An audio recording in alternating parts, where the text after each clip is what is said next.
Hello, my name is Kalen Nagel, and I am goth. I wasn't always goth, of course. Back in the 80s when goth first became a thing, I lived in a tiny small town in Illinois that didn't have anything remotely goth to do with it. I didn't have any friends who were goth. Some of my friends back then may have known what it was, but they weren't goth at that time.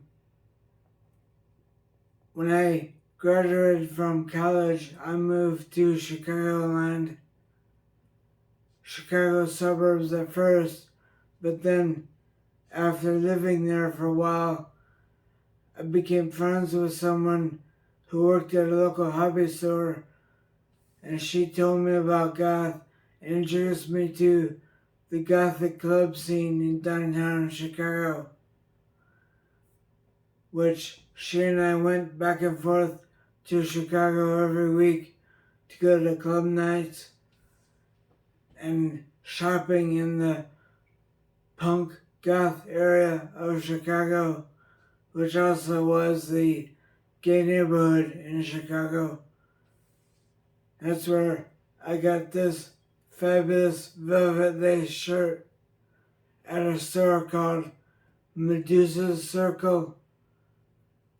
I've been able to wear this shirt well into my 50s because I luckily didn't grow fat in my old age, but I'm still skinny enough to wear my clothes from my 20s, which I'm very happy about. For a while there, I started getting a little bit of a gut, but it's mostly gone now. Because after my stroke from 2020, I lost a lot of weight. Anyway, you don't have to be skinny to be goth, but luckily I managed to stay skinny into my 50s. I have a hard time doing the makeup now though because of my poor vision and my inability to stand in front of the mirror in the bathroom. I can't get as close to the mirror as I used to, so my lipstick may not be perfect anymore. And I don't have the eyeliner because I can't get close to the mirror. So my brown black glasses have to do for my eyes. Anyway, goth is about the music. I know I have to say that these days because some people don't think so. But to me, goth was always about the music and the makeup and the clothes. We were just watching a Twitch live stream from a DJ who I think is from New York. He wore a t-shirt that said, "Goth is political," because it is. But in a time when poverty is political, any group of people who have a conscience like goths do is political. And his name is DJ Kangal. Kangal. DJ Congo. I only know he's from New York because he mentioned that he had to go down to the corner bodega to get something. They only use the word bodega in New York as far as I'm concerned. Am I right? Bodegas are in New York. That's where it's used most commonly in the US. Yeah. That voice in the distance is my wife, Anna. She's also my backup memory system because my memory is gone now that I've had 2 strokes.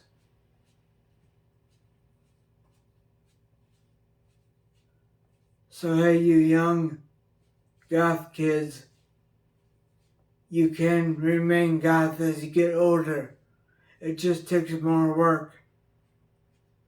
If you don't have a stroke, it shouldn't be too hard. Yeah.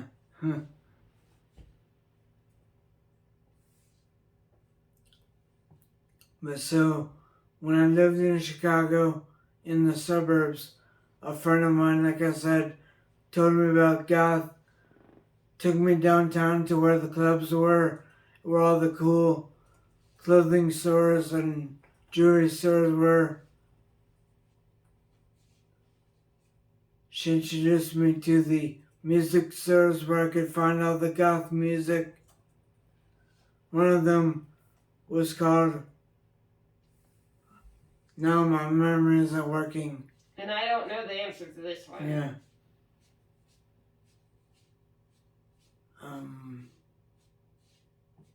Starts with an A.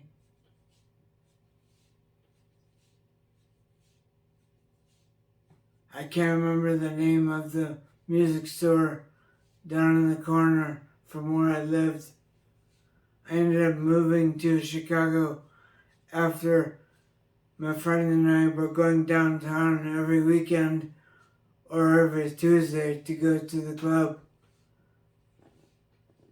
We're driving back and forth so much it was getting expensive gas-wise. So I eventually moved downtown and got an apartment right in that neighborhood so that we didn't have to drive back and forth all the time. She could drive down on a Saturday afternoon and we'd go out to eat, go shopping, and then come and stay at my apartment until it was time to go to the club. That was when my little small town boy turned into a city boy. And I mean, I was a small town boy. The town I lived in when I was a teenager was called Orion, Illinois. Population of 1,200, I think. My high school graduating class was about 75 students.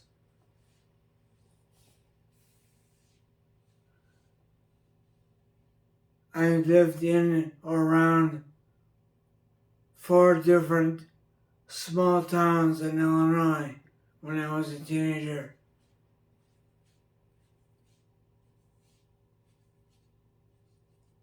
The neighborhood in Chicago that I lived in is referred to as Boys Town. It's the gay neighborhood in Chicago.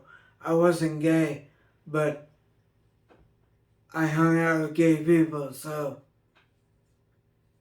moving to that neighborhood meant that a lot of my friends could sit in my apartment and be in the part of town that they were comfortable in. There was a gay bar on the corner across from where I lived called Spin that occasionally would have a good 80s night and once in a while would have a goth night, but not that often.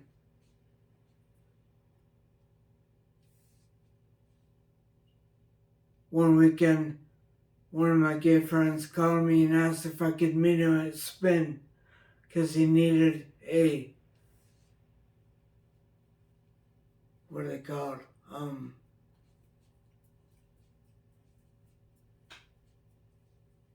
A wingman for the club.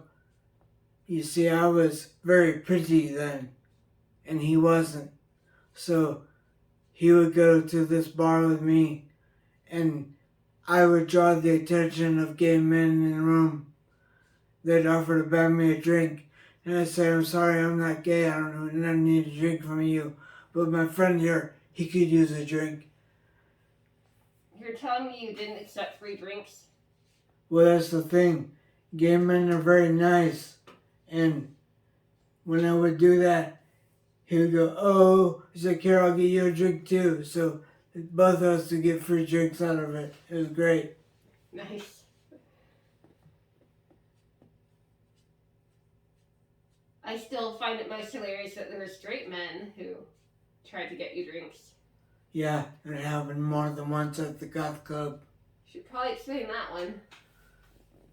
So one night, when I was at Scary Lady Sarah's goth night called Nocturna at Smart Bar under the Metro Theater in Wrigleyville, this not goth guy walked up to me and told me, he leaned over and whispered, well, not whispered, yelled in my ear, my friend down there, and he points down to the other end of the seating. He said, my friend down there would like to buy you a drink. And this guy stands up, and he's like a white polo shirt, tan pants wearing kind of guy with blonde hair. Goes like this and waves at me. Anyway, I said, well, tell him that I'd appreciate that, but I'm not gay. And then the guy goes, and starts laughing. Like really obviously laughing his ass off. Then he hurries down to the other end of the bar and whispers in his friend's ear. And then, well, he wasn't whispering, so the rest of their friends started laughing their butts off too, because he didn't know I was a guy. He thought I was a woman. Okay, but from a distance. Yeah, from a distance I could see that.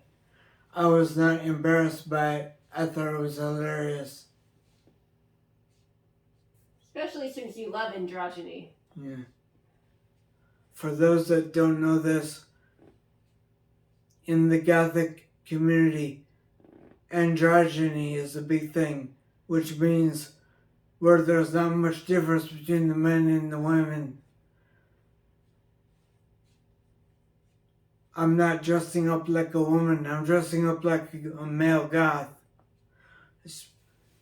For those of you who don't know what goth is about the music. There's a certain set of bands from England in the 80s. Sisters of Mercy, Sisters of Mercy, Susie and the Banshees, and Bauhaus. They're the core classic goth bands. Anyway, goth became a thing in the post-punk music era, which is mid to late 80s in England.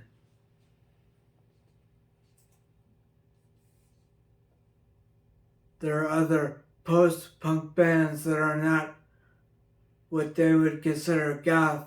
They're also in the wheelhouse of goth music that gets played at goth clubs.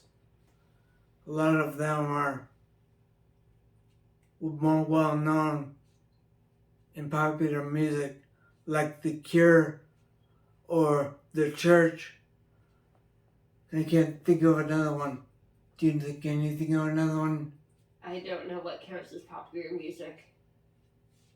So, no, I couldn't tell you. Anyway, there was punk in the late 70s, then the mid 80s, post-punk became a thing, and then post-punk led into goth in the music.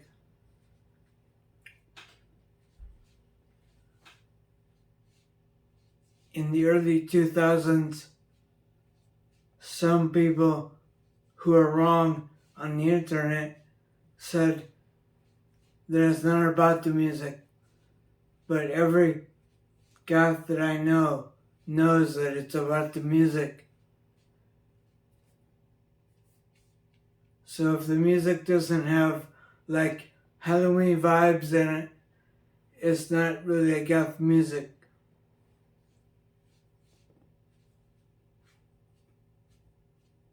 Anyway,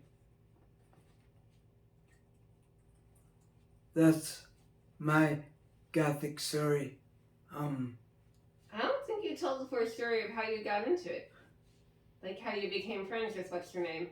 Oh, well, I didn't tell every detail about it, but so in the 80s and 90s, the word that would best describe what I was hobbyist. And the hobby store that I shopped at regularly in Palatine, Illinois, had this cute goth girl working there. And at one point, when we were doing a remote control car thing out in the parking lot of the hobby store, I asked her if she wanted to go to a movie or something. And she tried to give me hints that she wasn't into that, was she not into guys or whatever. And I convinced her to go out to a movie with me anyway. We went to see Bet I'm a cheerleader. Huh? I thought it was Bet I'm a cheerleader. No. Oh, because I thought that was the clue. No, that What was the movie then? Come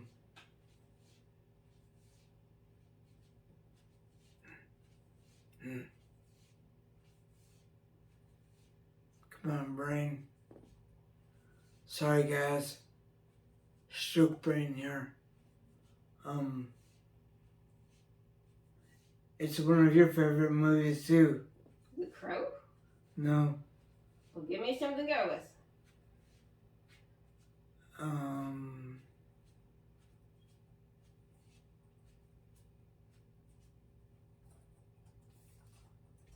Why can't I think of the name of that movie?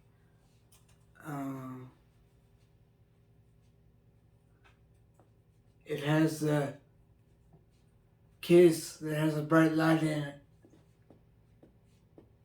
Huh? The briefcase with light in it. A briefcase with lights in it. Do I look like a bitch? Why are you trying to fuck me like a bitch? You know this Pulp movie. Fiction! Pulp Fiction was the movie we went to. But anyway, so we went to Pulp Fiction and we ate at a Mexican restaurant, which was great.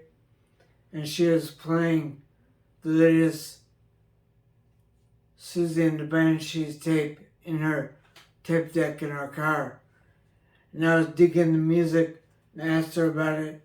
And she said it's goth. And I'm like, what's goth? The rest of the night was her explaining to me what goth was, about the music, etc., etc. And she said she would take me to a goth club if I wanted. So the next weekend, we went down to Neo on Clark Street in Chicago.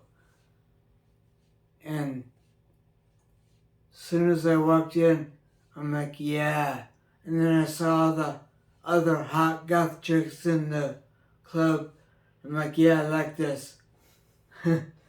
She's like, yeah, I like it too. That was one of the hints. Anyway, so we're at the Neo on a Saturday night, which wasn't just goth. Saturday nights was goth, 80s new wave, and industrial music with a little bit of techno here and there. So she said we'll have to come back on a Tuesday, which was our goth night, run by Scary Lady Sarah, or American Gothic Productions.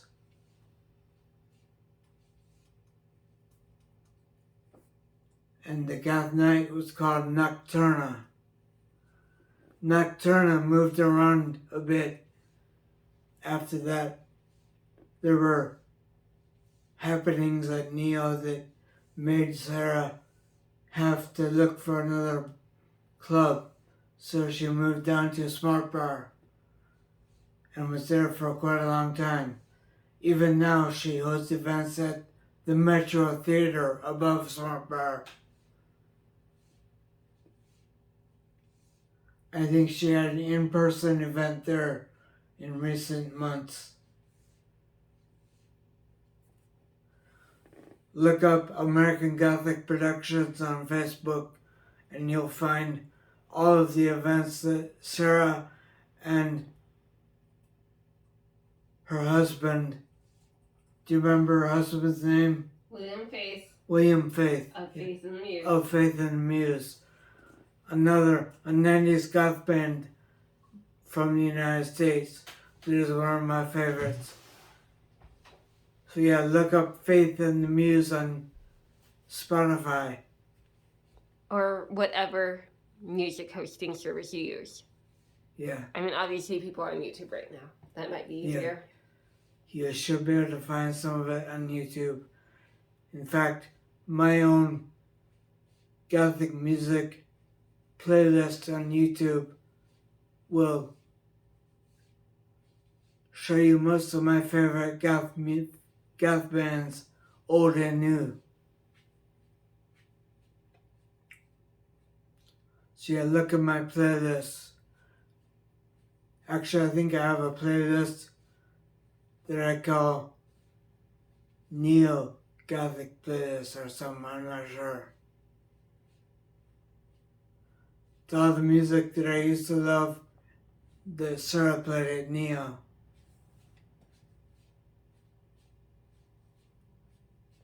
Anyway, now I've lost my brain stream. Alright, so are you done or do you want to share what's inside your shirt? Oh, yeah.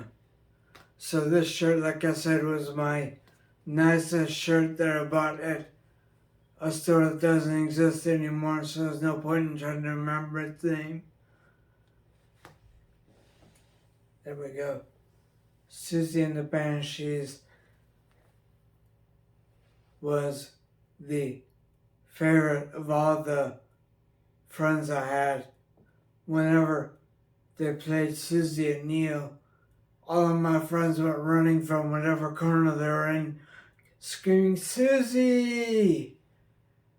And then they would dance to the song until they couldn't anymore.